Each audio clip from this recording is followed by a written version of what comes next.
तब उनके लिए दो कदम थे।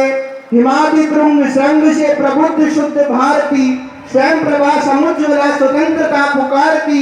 अमर कबीर पुत्र हो, दृढ़ प्रतिज्ञ सोच लो, प्रशस्त पुण्य पंथ हो, बड़े चलो की आवाज पर सारे लोग इकट्ठे हो जाते थे और शासन को हिला देते। उसके बाद समय धीरे धीरे चलता गया। हमारे देशभक्त भगत सिंह, सुखदेव, राजगुरु, बिस्मिल, यहाँ तक कि महात्मा गांधी जी ने इस प्रयास को आगे बढ़ाते रहे।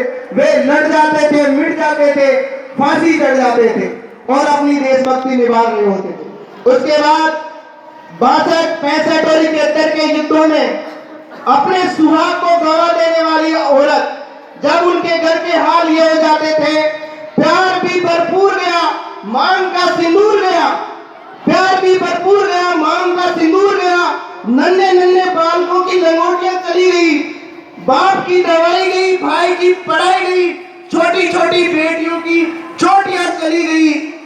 ऐसा एक विस्फोट हुआ, पता ही चला नहीं, जाने जिस्म की कितनी गोटियां चली गई। और आपके लिए तो एक आदमी मरा है साहब, मेरे तो घर की रोटियां चली गई। ये उन जवानों के लिए शहीद की कुर्बानी है जिन्होंने, उसके बाद भी वो परिवार देशभक्ति निभा रहा होता था। जिसने अपने पिता को खो दिया, उसका बेटे को मां भेजती है सरहद पर 1999 के करगिल युद्ध में और खत लिखती है, अम्मा ने खत लिखा बड़े चाव से, पुत्र न मेरा तू रुक जाना, 1 इंच पीछे मत हटना, चाहे इंच इंच कट जाना। जोरदार ऐसा देशभक्ति का भाव था। और उसी क्रम में आज देशभक्ति आपको लड़ने के लिए, मिटने के लिए, मर जाने के लिए नहीं कहती है। आज आप देशभक्ति को बड़े ही सरल ढंग से फॉलो कर सकते हैं। आज आप अपना काम ईमानदारी से, मेहनत से, पूर्ण लगन और कर्तव्य के साथ करते हैं तो आप देश के सबसे बड़े देशभक्त हैं। और अगर आप अपने काम में बेईमानी, चोरी, भ्रष्टाचार या आप अपराधी हैं तो आप देशभक्त नहीं, सबसे बड़े देश विरोधी हैं, देशद्रोही हो। और रही बात राष्ट्र निर्माण की, आज हर व्यक्ति कहता है कि राष्ट्र ऐसा होना चाहिए, ऐसा होना चाहिए।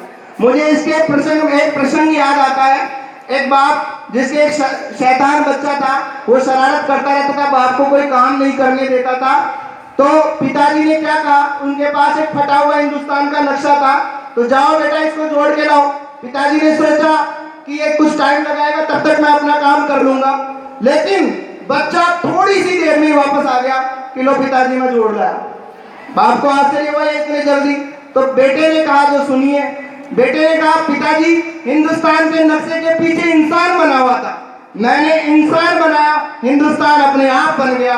उसी प्रकार प्रत्येक व्यक्ति अपने चरित्र का निर्माण करे तो राष्ट्र निर्माण अपने आप हो जाएगा। और कोई जर्रा नहीं ऐसा जहां पर रब नहीं होता, लड़ाई वे ही करते हैं जिन्हें मतलब नहीं होता।